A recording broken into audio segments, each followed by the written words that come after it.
Hello विद्यार्थी मित्रों, केम छो?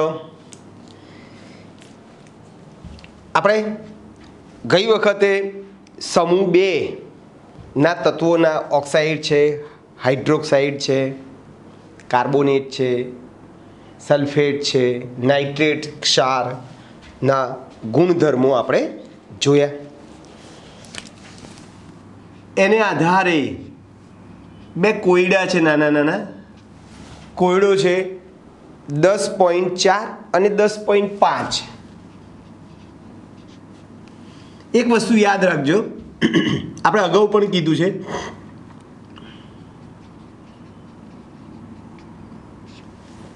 કે જલીયકરણ એન્થાલ્પી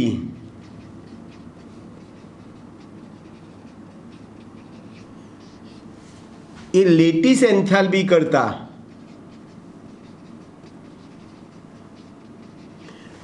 વધી જાય તો દ્રાવ્યતા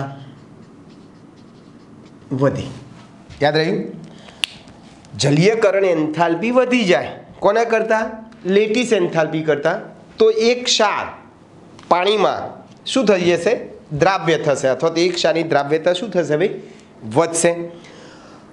હવે તમને શું કહે છે કે આલ્કલાઇન અર્ધ ધાતુઓના હાઇડ્રોક્સાઇડની પાણીમાં દ્રાવ્યતા સમૂહમાં નીચે તરફ જઈએ એમ વધે છે.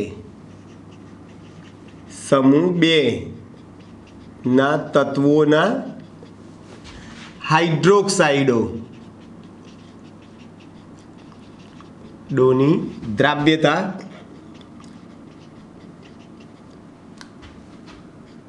સમૂહમાં ઉપરથી નીચે તરફ જતા શું થાય છે ભાઈ? વધે છે. બોલો કેમ વધે છે? દ્રાવ્યતા વધે છે એનો અર્થ અહીંયા મેં લખ્યું, દ્રાવ્યતા વધે છે એનો અર્થ શું થાય છે કે ઉપરથી નીચે તરફ જાઓ છો, કારણ કે સમૂહમાં ઉપરથી નીચે તરફ જતા M+2 આયનની ત્રિજ્યા શું થાય ભાઈ? વધે છે. બરાબર, ત્રિજ્યા વધે છે. આથી એની સાથે સંકળાયેલી જલીયકરણ એન્થાલ્પી એ લેટિસ એન્થાલ્પી કરતા શું થઈ જાય છે ભાઈ? વધી જાય છે, વધે છે. આથી દ્રાવ્યતા પણ શું થાય છે? વધે છે. દ્રાવ્યતા વધે છે. ચાલો, આનાથી તદ્દન ઊંધી વાત છે. કોયડો 10.5 10.5 શું કહે છે ભાઈ? કે આલ્કલાઇન અર્ધ ધાતુઓના કાર્બોનેટ અને સલ્ફેટ સંયોજનોની પાણીમાં દ્રાવ્યતા ઉપરથી નીચે તરફ જતા ઘટે છે.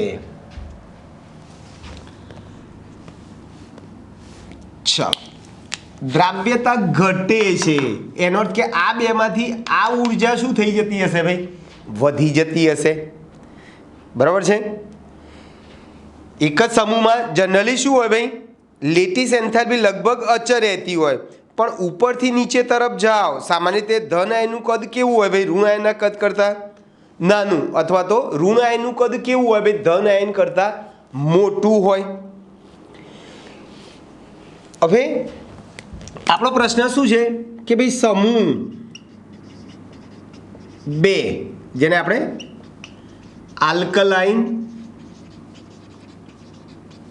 અર્થ તત્વો કીધા છે, બરાબર? આલ્કલાઇન અર્થ તત્વોના કાર્બોનેટ અને સલ્ફેટ ક્ષારોની દ્રાવ્યતા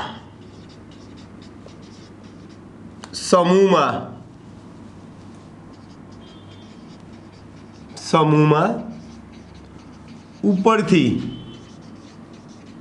નીચે તરફ જતા શું થાય ભાઈ? ઘટે છે. કારણ કે સમૂહમાં ઉપરથી નીચે તરફ જતા કાર્બોનેટ અને સલ્ફેટ આયનની જલીયકરણ એન્થાલ્પી શું થાય ભાઈ? ઘટે છે. જલીય કે એન્થાલ્પી વધારે તો દ્રાવ્યતા વધારે. અહીંયા દ્રાવ્યતા ઘટે છે, એનો અર્થ કે જલીયકરણ એન્થાલ્પી ઘટે છે. કોના કરતા? લેટિસ એન્થાલ્પી કરતા. બરાબર છે. સલ્ફેટ આયનની કાર્બોનેટ અને સલ્ફેટ આયનની જલીયકરણ એન્થાલ્પી એ લેટિસ એન્થાલ્પી કરતા ઘટે છે. આથી દ્રાવ્યતા પણ ઘટે છે. દ્રાવ્યતા પણ શું થાય છે ભાઈ? ઘટે છે. ચાલો, ક્લિયર. પછી જેમ આપણે સમૂહ એકમાં આલ્કલી તત્વોમાં લિથિયમનું જુદાપણું જોયું કે ભાઈ પોતાના સમૂહમાં લિથિયમ કેવી રીતે અન્ય તત્વો કરતાં અલગ પડે છે, તો સેમ ટુ સેમ સમૂહ 2 માં રહેલ પ્રથમ તત્વ Be બેરિલિયમ એ જ સમૂહના અન્ય તત્વો કરતાં કઈ બાબતમાં અલગ પડે છે? યાદ રાખજો, આપણે દરેક વખત કીધેલું છે કે દરેક સમૂહમાં પ્રથમ જે તત્વ જે છે એ જ સમૂહના અન્ય તત્વો કરતાં ગુણધર્મમાં જુદું પડે છે. તો કઈ બાબતમાં જુદું પડે છે એની આપણે ચર્ચા કરવી છે. તો કે ભાઈ પહેલામાં પહેલાં તો આપણે બેરિલિયમ જે છે નીચેની 3 બાબતોમાં અલગ પડે છે. 1, બોલો, કોઈ પણ સમૂહમાં ઉપરથી નીચે તરફ જેમ કદ વધે છે એટલે બેરિલિયમનું કદ કેવું હશે? બીઈનું પરમાણ્વીય કદ અને આયનીય કદ કેવું છે ભાઈ? નાનું હોવાથી બોલો તેની આયનીકરણ એન્થાલ્પી કેવી હોય? વધુ હોય. કદ નાનું હોવાથી તેની આયનીકરણ એન્થાલ્પી વધુ હોય છે. આયનિક એન્થાલ્પી એટલે ખબર છે ને, ઇલેક્ટ્રોનને દૂર કરવા માટે આપવી પડતી શક્તિ. હવે કદ નાનું હોય તો ઇલેક્ટ્રોન ન્યુક્લિયસ વચ્ચે અંતર ઘટી જાય, આકર્ષણ વધી જાય, અને આકર્ષણ વધી જાય તો ઇલેક્ટ્રોનને દૂર કરવા માટે તમારે શક્તિ વધારે આપવી પડે. એટલે આયનિક એન્થાલ્પી વધુ હોવાથી વધુ હોય છે.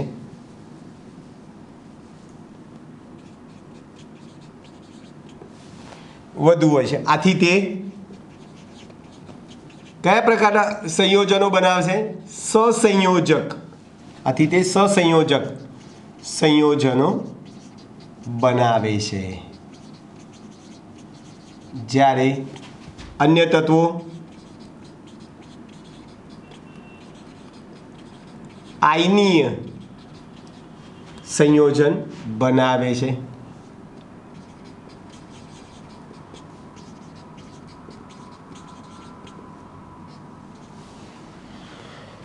ક્લિયર ભાઈ? એટલે કદ નાનું છે, આયનિક એન્થાલ્પી વધારે છે, એટલે સહસંયોજક સંયોજનો બનાવે છે.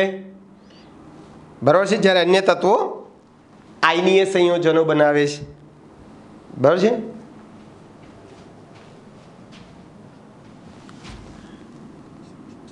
આ સહસંયોજક સંયોજનો જેનું સહેલાઈથી જલ વિભાજન થાય છે, જેનું સહેલાઈથી શું થાય છે? આ સહસંયોજક સંયોજનોનું સહેલાઈથી જળ વિભાજન થઈ જાય છે. નંબર 2, ચલો બીની સંયોજકતા કક્ષામાં 4 સંયોજકતા કક્ષક છે ભાઈ, એટલે વધુમાં વધુ 4 બંધ બનાવી શકે, 4 સંવર્ગ બંધ બનાવી શકે. જ્યારે અન્ય તત્વોમાં ડી કક્ષક છે અથવા તો એમાં સંયોજકતા કક્ષકોની સંખ્યા 4 કરતાં વધારે છે, બરાબર છે. આથી એ 6 સંવર્ગાંક પ્રાપ્ત કરી શકે છે. બીઈની સંયોજકતા કોષમાં 4 સંયોજકતા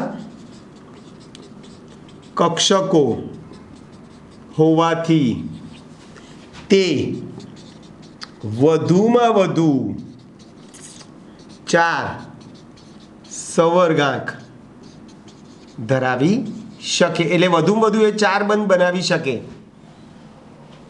બરાબર છે. દાખલા તરીકે બેરિલેટ આયન BeOH4 -2, આમાં B4 બંધ બનાવે છે. જ્યારે અન્ય તત્વોમાં ડી કક્ષક, આમાં ડી કક્ષક નથી બીમાં, એની ઇલેક્ટ્રોન તમે લખશો તો 1s2 2s2. જ્યારે અન્ય તત્વોમાં ડી કક્ષક હોવાથી તે 6 સંવર્ગાંક બનાવી શકે છે, 6 સંવર્ગાંક બનાવી શકે ભાઈ. એટલે બીઈ વધુમાં વધુ 4 સંવર્ગાંક બનાવે છે, જ્યારે અન્ય તત્વો 6 સંવર્ગાંક પ્રાપ્ત કરી શકે છે. પછી બીઈના ઓક્સાઇડ અને હાઇડ્રોક્સાઇડ કેવા હોય છે ભાઈ? ઉભય ગુણધર્મી છે. ઉભય ગુણધર્મી એટલે એસિડ અને બેઝ બંને સાથે પ્રક્રિયા કરે છે, જ્યારે અન્ય તત્વોના ઓક્સાઇડ અને હાઇડ્રોક્સાઇડ એ માત્ર બેઝિક ગુણધર્મ ધરાવે છે. બીના ઓક્સાઇડ અને હાઇડ્રોક્સાઇડ એ ઉભય ગુણ ધર્મી છે. ઉભય ગુણધર્મી એટલે ક્લિયર ભાઈ, એસિડ અને બેઝ બંને સાથે પ્રક્રિયા કરે છે, જ્યારે અન્ય તત્વોના એટલે એ જ સમૂહના અન્ય તત્વોના ઓક્સાઇડ અને હાઇડ્રોક્સાઇડ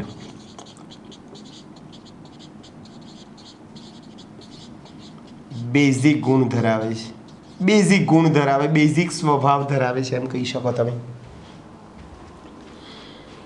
ક્લિયર દોસ્તો? તો આ તમારું જુદાપણું થઈ ગયું ભાઈ, બરાબર છે? જુદાપણું થઈ ગયું. નાની નાની 3 બાબતમાં એ પોતાના સમૂહના અન્ય તત્વો કરતાં ગુણધર્મમાં જુદું પડે છે. ઓકે, ચાલો પછી વિકર્ણ સંબંધ. વિકર્ણ સંબંધ તમને બધાને ખબર છે. વિકર્ણ સંબંધ એટલે ભાઈ પહેલા સમૂહનું પ્રથમ તત્વ એ બીજા સમૂહના બીજા તત્વ સાથે ગુણધર્મોમાં સમાનતા ધરાવે છે, અથવા તમે એમ બી કહી શકો કે બીજા સમૂહનું પહેલું તત્વ અને ત્રીજા સમૂહનું બીજું તત્વ એમના ગુણધર્મ કેવા હોય છે ભાઈ? સમાન હોય છે, જેને આપણે વિકર્ણ સંબંધ કહીશું. અને આ વિકર્ણ સંબંધ માટે જવાબદાર કોણ છે ભાઈ? એમના કદ છે. કદ સરખા હોય, આયનોની ત્રિજ્યાનો ગુણોત્તર સરખો હોય, અચળ હોય છે, સરખો હોય છે, અને પરિણામે એમના ગુણધર્મો કેવા જોવા મળે ભાઈ? સરખા જોવા મળે છે. એટલે આપણે બેરિલિયમનો એલ્યુમિનિયમ સાથેનો વિકર્ણ સંબંધ,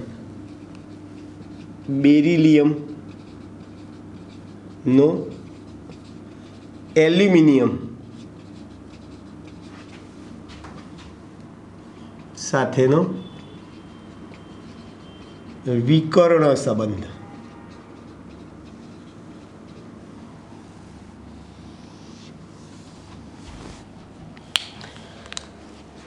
બરાબર છે ભાઈ. એટલે તમારે આમ બી લખવો તો લખી શકો કે બેરિલિયમ આયન Be+2 આયનનો ભાર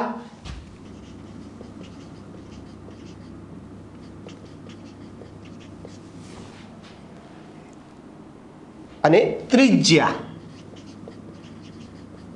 નો ગુણોત્તર જે છે એ કોના જેટલો છે ભાઈ? Al+3 જેટલો છે. Al+3 આયનના ગુણોત્તરની લગભગ નજીક છે એમ બી કહી શકો. Al+3 આયનના ગુણોત્તર ની લગભગ નજીક છે.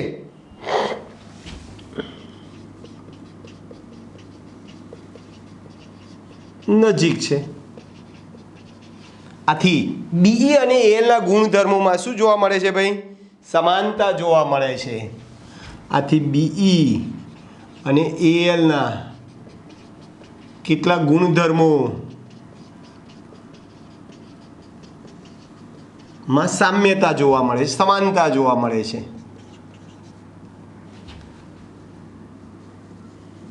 સામ્યતા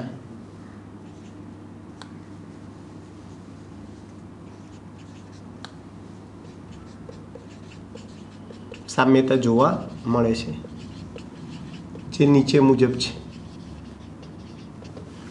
7-8 બાબતમાં બેરિલિયમ અને એલ્યુમિનિયમના ગુણધર્મો કેવા મળે છે ભાઈ? તમને સમાન જોવા મળે છે. શરૂઆત કરીએ. એક તો Al ની જેમ Be પણ ઝડપથી એસિડ સાથે પ્રક્રિયા કરતું નથી, કારણ કે એના સપાટી ઉપર ઓક્સાઇડનું નિષ્ક્રિય શું જામી જાય છે ભાઈ? પડ લાગી જાય છે. એટલે એક Al ની જેમ Be પણ એસિડ સાથે ઝડપથી પ્રક્રિયા કરતું નથી, કારણ કે તેની સપાટી ઉપર શું જામી જાય છે ભાઈ? તેની સપાટી પર ઓક્સાઇડનું પડ, કારણ કે તે સપાટી પર આમ લખીએ, કારણ કે તે સપાટી પર ઓક્સાઇડનું પડ બનાવે છે. એટલે ઓક્સાઇડનું પડ લાગી જતું હોવાથી એ પ્રક્રિયા એસિડ સાથે ઇઝીલી કરી શકતો નથી. પછી 2, ચલો, બેરિલિયમ હાઇડ્રોક્સાઇડ જે છે એ અધિક પ્રમાણમાં NaOH સાથે બેરિલેટ આયન બનાવે છે. તો એ જ પ્રમાણે એલ્યુમિનિયમ હાઇડ્રોક્સાઇડ પણ NaOH સાથે એલ્યુમિનેટ આયન બનાવે છે. જેમ બેરિલેટ આયન બનાવે છે એમ એલ્યુમિનેટ આયન બનાવે છે. બરાબર? એટલે બેરિલિયમ હાઇડ્રોક્સાઇડ એ અધિક પ્રમાણમાં NaOH સાથે અધિક પ્રમાણમાં NaOH સાથે બેરિલેટ આયન બનાવે છે. આ રીતે BeOH ટ્વાઇસ બેરિલિયમ હાઇડ્રોક્સાઇડની 2 મોલ NaOH સાથે પ્રક્રિયા કરશો તો આવું BeOH 4-2 વત્તા 2Na+, આને બેરિલેટ આયન કહેવાય. શું કહેવાય ભાઈ? બેરિલેટ આયન કહેવાય. તો એ જ પ્રમાણે બરાબર છે, એલ્યુમિનિયમ હાઇડ્રોક્સાઇડ એ પણ અધિક પ્રમાણમાં NaOH સાથે પ્રક્રિયા કરીને શું બનાવે ભાઈ? એલ્યુમિનેટ આયન બનાવે છે. દાખલા તરીકે AlOH3 વત્તા NaOH, AlOH4 માઇનસ વત્તા Na પ્લસ એલ્યુમિનેટ આયન.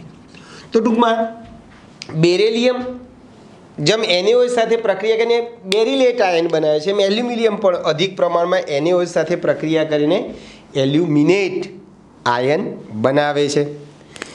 પછી બંનેના ક્લોરાઇડ જે છે બાષ્પ અવસ્થામાં Cl સેતુ બંધારણ ધરાવે છે.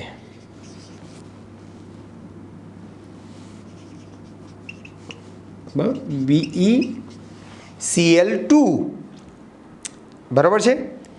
બેરિલિયમ ક્લોરાઇડ અને એલ્યુમિનિયમ ક્લોરાઇડ એ બંને બાષ્પ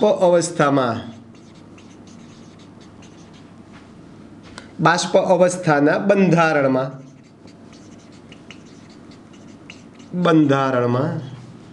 Cl સેતુ બંધ ધરાવે છે. આપણે બંધારણ ઓલરેડી આગળ દોરી ચૂક્યા. Cl સેતુ બંધ ધરાવે છે. બંને. ચલો પછી બંનેના ક્લોરાઇડો આ જે છે બંને કાર્બનિક દ્રાવકોમાં કેવા છે? દ્રાવ્ય છે. પ્રબળ લુઈસ એસિડ તરીકે વર્તે છે.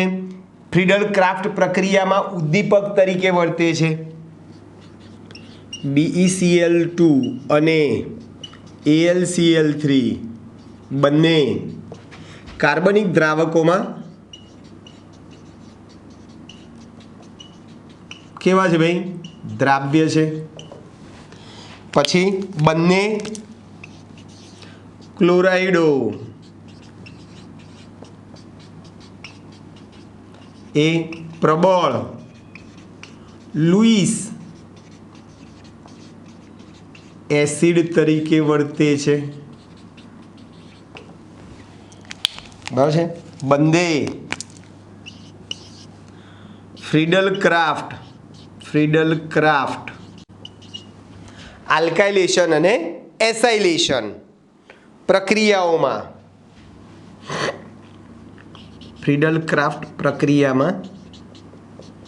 આ બંને BeCl2 અને AlCl3 ઉદ્દીપક તરીકે વપરાય છે. ઉપયોગી છે.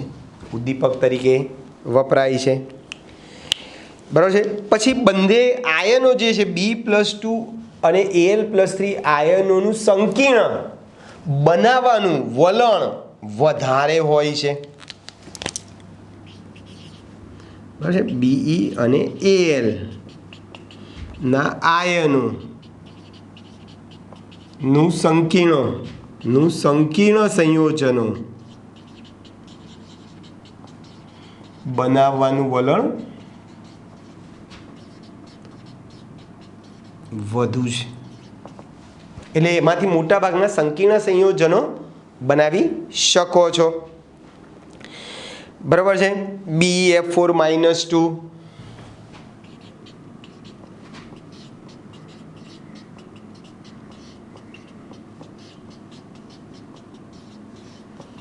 આ સંકીર્ણ કહેવાય. આ જે બોક્સ જે આવે છે ને ચોરસ બોક્સ વાળા સંયોજનોને આપણે સંકીર્ણ સંયોજન કહીશું.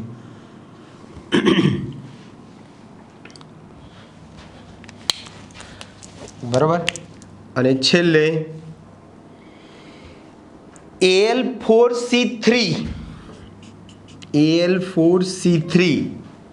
આને આપણે શું કહીશું? એલ્યુમિનિયમ કાર્બાઇડ ની જેમ બેરિલિયમ કાર્બાઇડના જળ વિભાજનથી આપણને મિથેન વાયુ મળે છે. એલ્યુમિનિયમ આ કાર્બાઇડ છે. બરાબર છે. એલ્યુમિનિયમ કાર્બાઇડની જેમ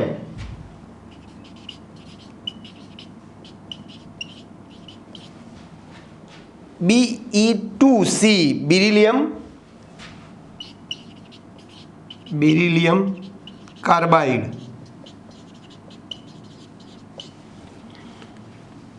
નું જળ વિભાજન થતા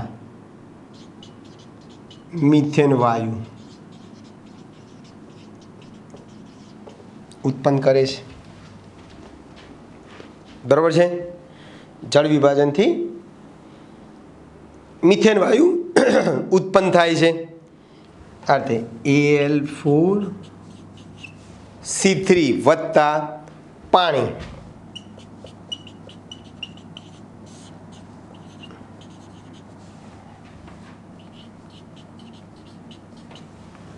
CH4 ના અણુ મળી જશે અને 4 AlOH થ્રાઇસ. તો એલ્યુમિનિયમ કાર્બાઇડની જેમ બેરિલિયમ કાર્બાઇડનું પણ તમે જળ વિભાજન કરશો તો તમને શું મળશે ભાઈ? મિથેન વાયુ મળે છે. તો આ થઈ ગયું તમારું સરખાપણું, સરખા ગુણધર્મો થઈ ગયા. ઓકે, ચાલો પછી કેલ્શિયમના કેટલાક અગત્યના સંયોજનો, જેમ આપણે અગાઉ સમૂહ 1માં સોડિયમના અગત્યના સંયોજનો બધા ભણ્યા, sodium carbonate, sodium hydroxide, sodium chloride, એમ કેલ્શિયમના કેટલાક અગત્યના સંયોજનો છે જેના ગુણધર્મો, બનાવટો અને ઉપયોગો આપણે જોવાના છે.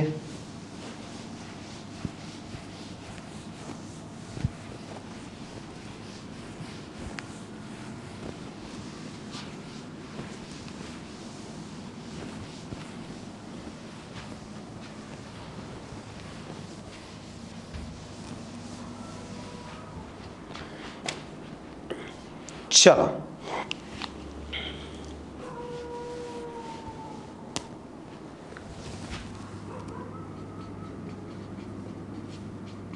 કેલ્શિયમના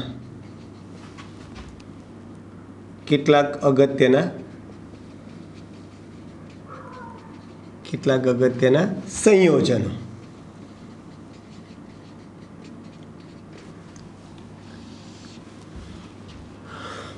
એમાં પહેલું આવે CaO. બરાબર છે? CaO કેલ્શિયમ ઓક્સાઇડ કહેવાય. બરાબર છે? એના 3-4 નામ છે. કળી ચૂનો કહેવાય, અથવા ક્વિક લાઇમ પણ કહેવાય. ક્વિક લાઇમ પણ કહી શકો છો.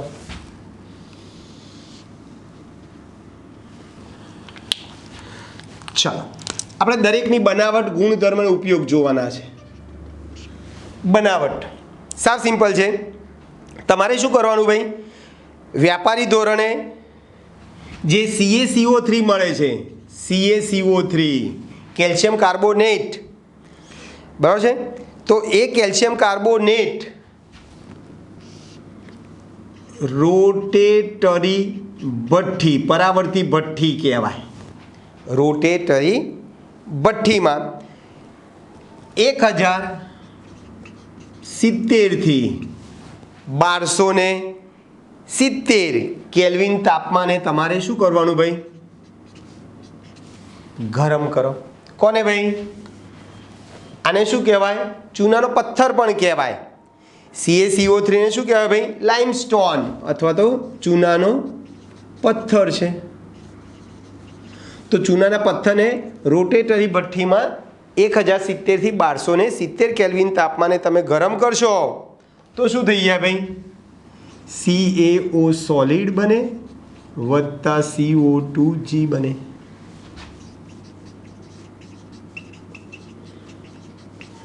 બરાબર છે? આ સોલિડ છે. આ જે CO2 ઉત્પન્ન થાય છે એને તરત જ શું કરી દેવું પડે? દૂર કરી દેવું પડે, નહીંતર શું થાય? આ CO2 પાછો CaO સાથે પ્રક્રિયા કરી ફરીથી પાછો CaCO3 બની શકે છે. એટલે આપણે નિપજનું પ્રમાણ પાછું ઘટી જાય. CaO આ CO2 સાથે પાછો વપરાઈ જાય, આ બની જાય, એટલે આનું પ્રમાણ ઘટી જાય. એટલે આપણે આ જે CO2 જે મુક્ત થાય છે, આ CO2 ને જેને તરત જ પ્રક્રિયા મિશ્રણમાંથી દૂર કરવામાં આવે છે, જેથી વધુ CaO મળે, વધુ CaO મળે. ચલો, તો આ સાવ એની સાદી બનાવટ થઈ ગઈ. CaCO3 નું વિઘટન કરી નાખો ટૂંકમાં. પછી CaO ના ગુણધર્મોની વાત કરવી હોય, આ તમારા સ્વાધ્યાયનો 18નો ત્રીજો પ્રશ્ન ચાલી રહ્યો છે ભાઈ. ચલો, ગુણધર્મની વાત કરીએ. સાવ સિમ્પલ છે ગુણધર્મો ભાઈ. એ કેવો છે ભાઈ? અસ્ફટિકમય ઘન છે. બોલો, ઘન હોવાથી એનું ગલન બિંદુ 2870 કેલ્વિન તાપમાન છે.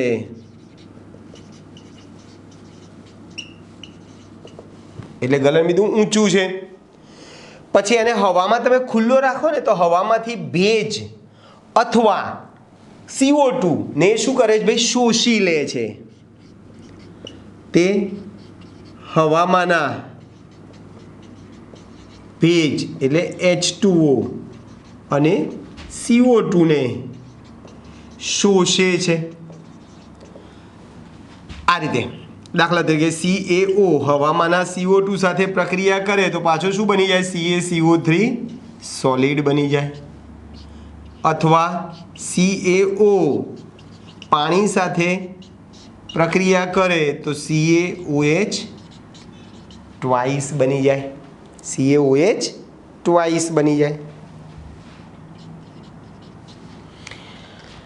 હવે બરાબર યાદ રાખજો ભાઈ, સીમિત પ્રમાણમાં, મર્યાદિત પ્રમાણમાં તમે એને પાણીમાં ઉમેરો તો એ કળી ચૂનાના ટુકડા થઈ જાય છે. આ કળી ચૂનો છે બરાબર, કળી ચૂનાના શું થઈ જાય છે ભાઈ? ટુકડા થઈ જાય છે. બરાબર છે. આ ક્રિયાને ચૂનાનું ફૂટવું, બસ સ્લેકિંગ ઓફ લાઇમ કહીએ છીએ. અને પરિણામે આપણને જે પદાર્થ મળે છે એ પદાર્થને આપણે શું કહીશું ભાઈ? ફોડેલો ચૂનો. એટલે આમાં સીમિત પ્રમાણમાં, મર્યાદિત પ્રમાણમાં તેમાં પાણી ઉમેરતા કળી ચૂનો શું થાય છે ભાઈ? એના નાના નાના ટુકડા થઈ જાય છે. કળી ચૂનાના ટુકડા થાય છે, જેને શું કહીશું ભાઈ? ચૂનાનું ફૂટવું.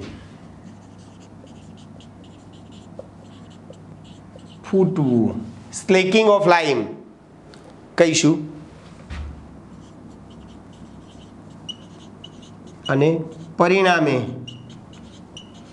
મળતા પદાર્થને શું કહીશું ભાઈ? ફોડેલો ચૂનો. CaOH ટ્વાઇસ કહીશું. ફોડેલો ચૂનો કહીશું. અને અંગ્રેજીમાં સ્લેકિંગ ઓફ લાઇમ કહેવાય. સ્લેકિંગ ઓફ લાઇમ. આ ચૂનાનું ફૂટવું, જેને શું કહીશું ભાઈ? સ્લેકિંગ ઓફ લાઇમ કહીશું. ચાલો, પછી આ જે CaO જે છે એ કોષ્ટિક સોડા સાથે શું બનાવે છે ભાઈ? સોડા લાઇમ બનાવે છે. CaO એ કોષ્ટિક સોડા એટલે NaOH સાથે સોડા લાઇમ બનાવે છે. સોડા લાઇમ એટલે એકચ્યુઅલી CaO અને NaOH નું શું છે ભાઈ? મિશ્રણ છે.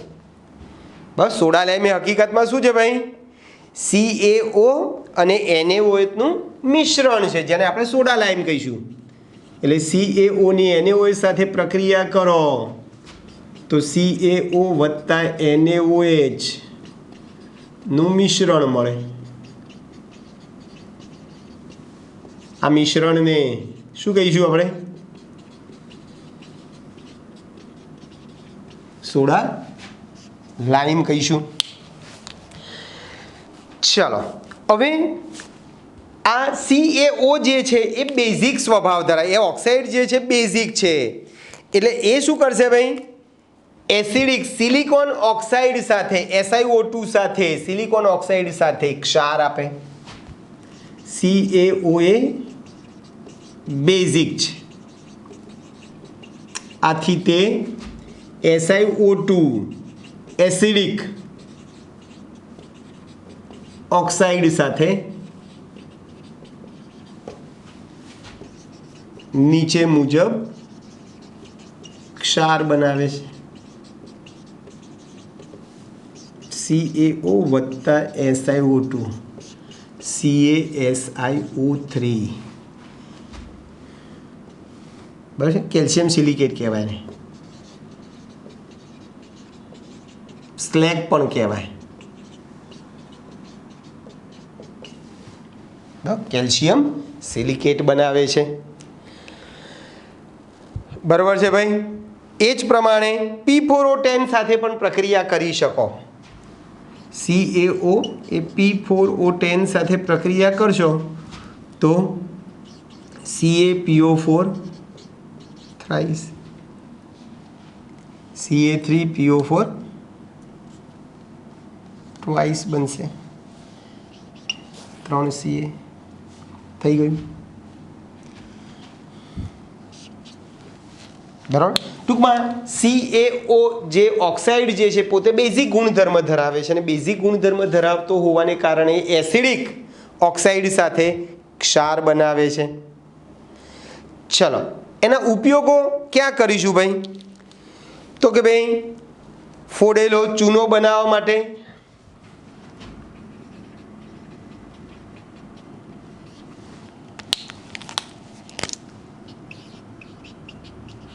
ફોડેલો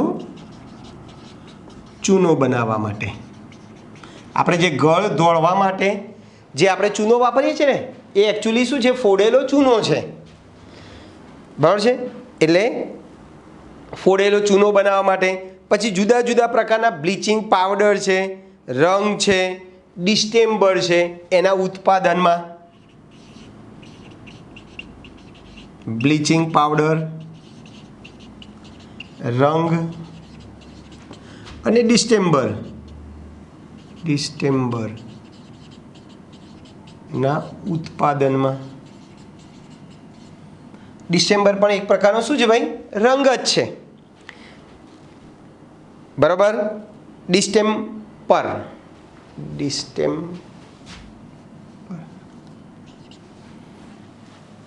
જેવા રંગકોના ઉત્પાદનમાં.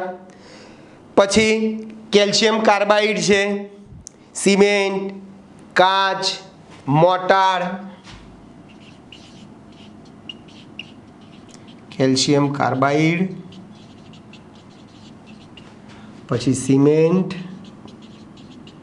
કાચ અને મોટાર ની બનાવટમાં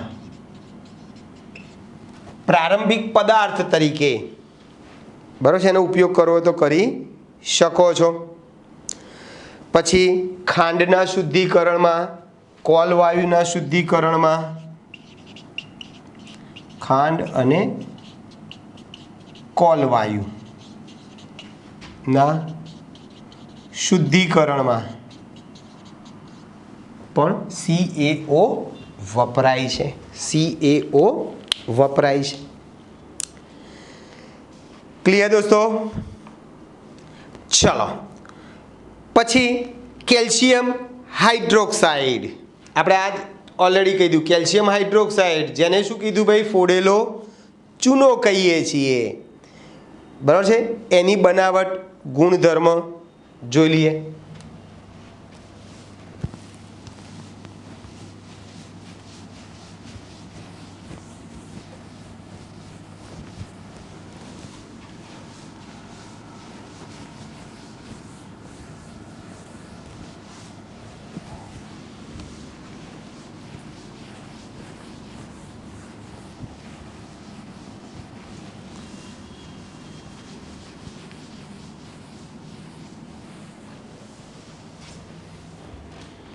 चलो छेल्लो प्रश्न, कैल्शियम हाइड्रोक्साइड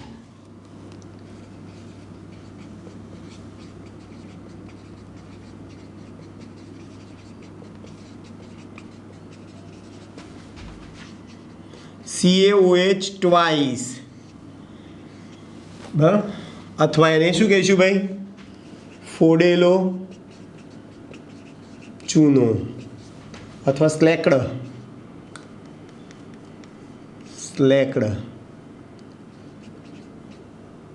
લાઈમ.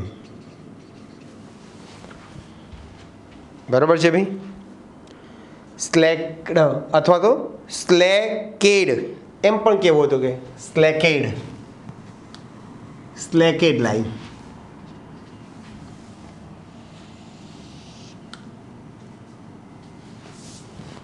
ચલો શરૂઆત કરીએ એની બનાવટથી.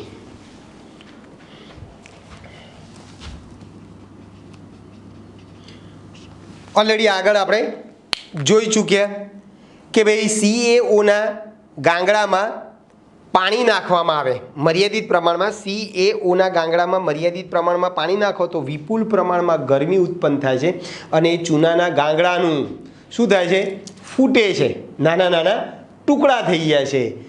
બરાબર છે, જેને આપણે ચૂનાનું ફૂટવું એવું નામ આપણે અગાઉ આપેલું છે. અને આ રીતે જે પદાર્થ મળે છે એને આપણે શું કહીશું ભાઈ, ફોડેલો ચૂનો કહીશું આપણે. એટલે CaO ના ગાંગડા,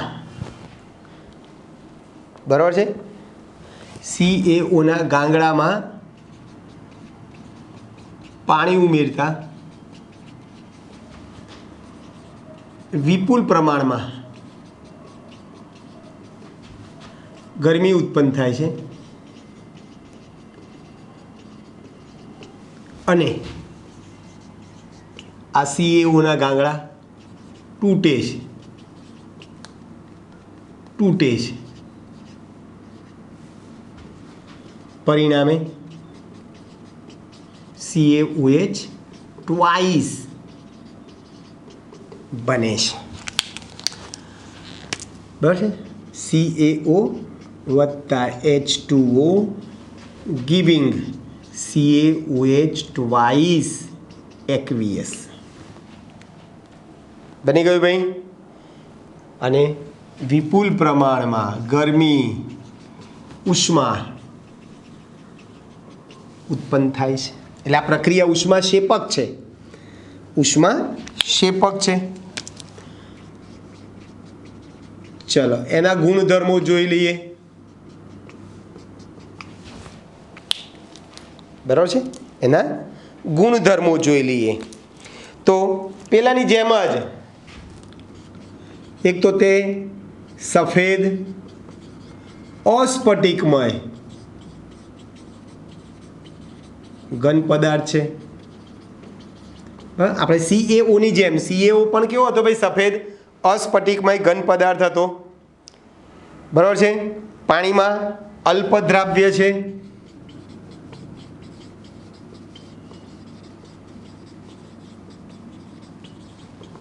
પાણીમાં કેવો છે ભાઈ, અલ્પદ્રાવ્ય છે. ચલો તેના જલીય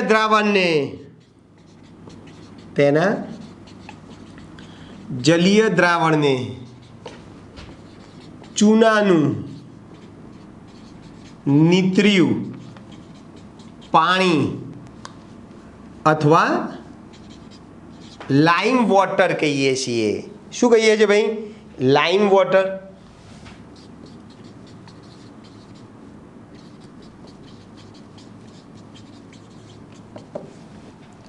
તેના જલીય દ્રાવણને ચૂનાનું નીતર્યું પાણી અથવા તો લાઈમ વોટર કહીશું. ચલો ભીંજવેલા ચૂનાનું નિલંબન દ્રાવણ જે છે, ભીંજવેલા ચૂનાનું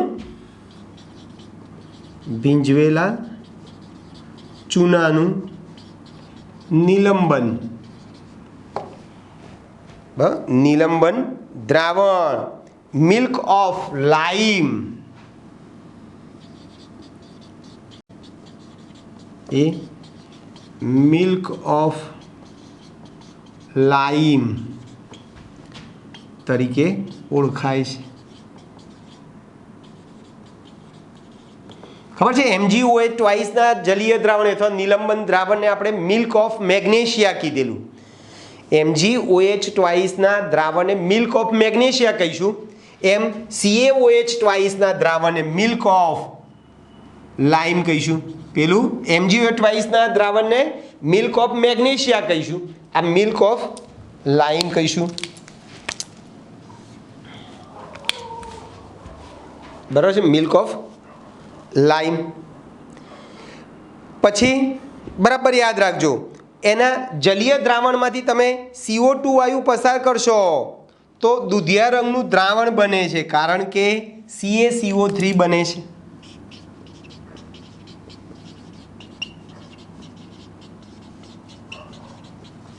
જલીય દ્રાવણમાં શું કરો ભાઈ?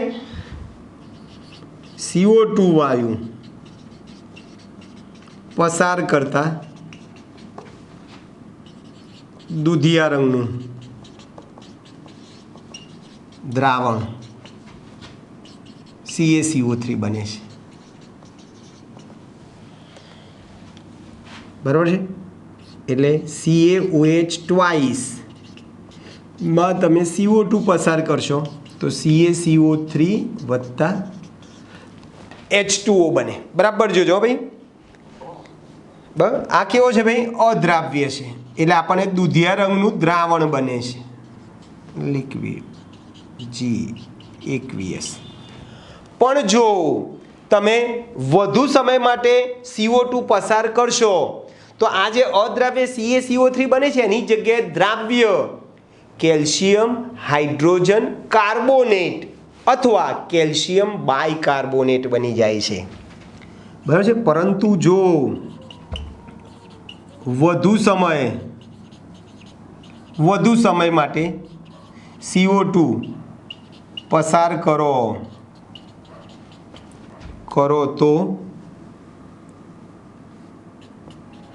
તો દ્રાવ્ય calcium hydrogen carbonate CaHCO3 twice calcium hydrogen carbonate અથવા કેલ્શિયમ બાયકાર્બોનેટ બને છે. બરાબર છે, સમીકરણ લખો તો લખી શકો CaCO3 આ જે બને ને CaCO3 સોલિડ ના જલીય દ્રાવણમાં તમે વધારે પ્રમાણમાં CO2 વાયુ પસાર કરી દો. બરાબર છે, તો શું બને? CaHCO3 ટ્વાઇસ બની ગયું ભાઈ. આ કેવો છે ભાઈ? પાણીમાં દ્રાવ્ય છે. આ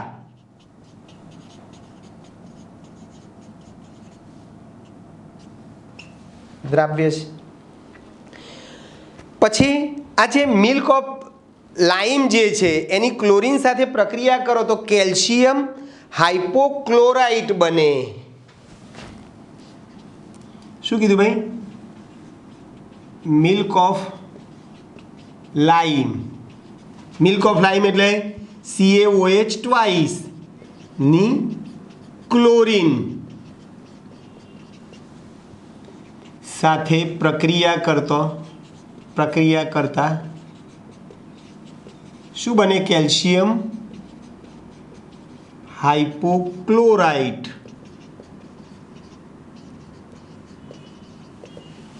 બને છે. શું બને છે ભાઈ? કેલ્શિયમ હાઇપોક્લોરાઇટ CaClO ટ્વાઇસ બને છે. આ રીતે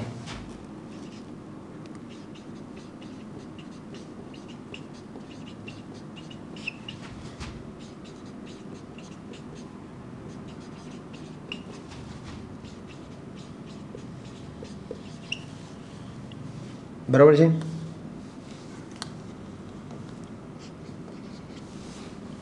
આ થઈ ગયું તમારું કેલ્શિયમ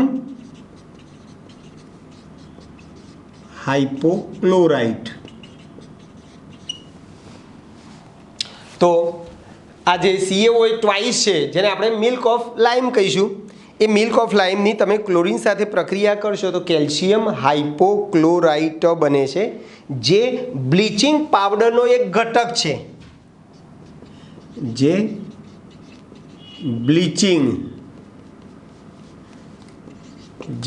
બ્લીચિંગ પાવડરનો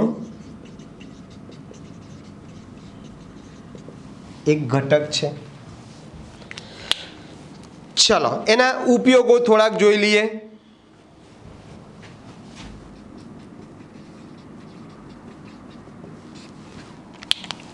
એક, બાંધકામની સામગ્રીમાં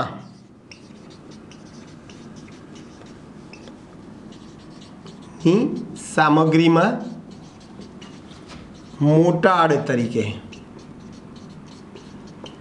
આપણે ઘરનું ધાબુ ભરવું હોય તો જે પેલું મોટું જે સાધન આવે છે જેમાં બધી રેતી ને કપચી ને ચૂનો ને સિમેન્ટ ને પાણી ને બધો જે રગડો બનાવીએ છીએ જેને આપણે મોટાડ કહીએ. શું કહીશું બેને? મોટાર.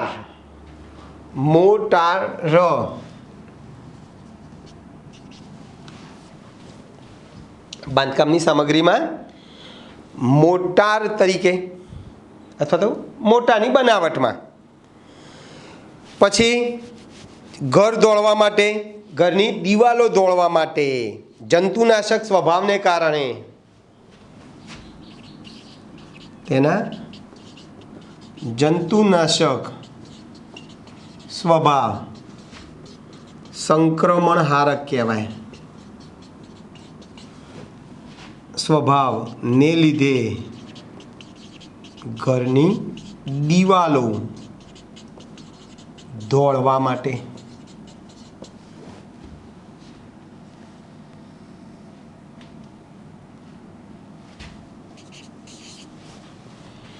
બરાબર છે.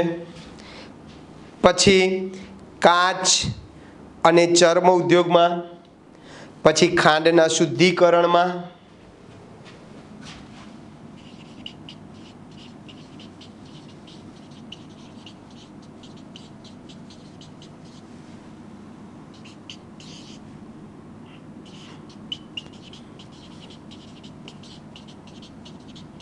કાચ અને સિમેન્ટ ઉદ્યોગમાં,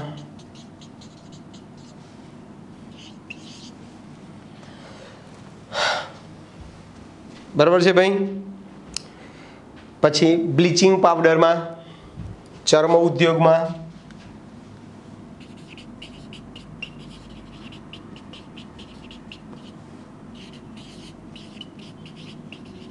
બ્લીચિંગ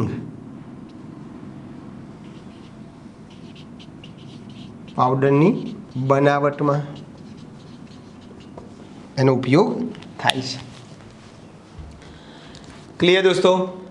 તો આજે આપણે કડી ચૂનો CaO અને ફોડેલો ચૂનો CaOH ટ્વાઇસના ગુણધર્મ, એના ઉપયોગો અને એની બનાવટો જોઈ, અને અગાઉ બેરિલિયમનું જુદાપણું અને બેરિલિયમ અને એલ્યુમિનિયમના વિકર્ણ સંબંધ, બંનેના સરખા ગુણધર્મોની આપણે ચર્ચા કરી. ઓકે દોસ્તો, અહીં સુધી રાખીએ છીએ. આવતી વખતે આપણે થોડાક હજુ કેલ્શિયમના 2 સંયોજનો બાકી છે, બરાબર છે, એના વિશે વાતો કરીશું. ઓકે દોસ્તો, મળીએ. બાય.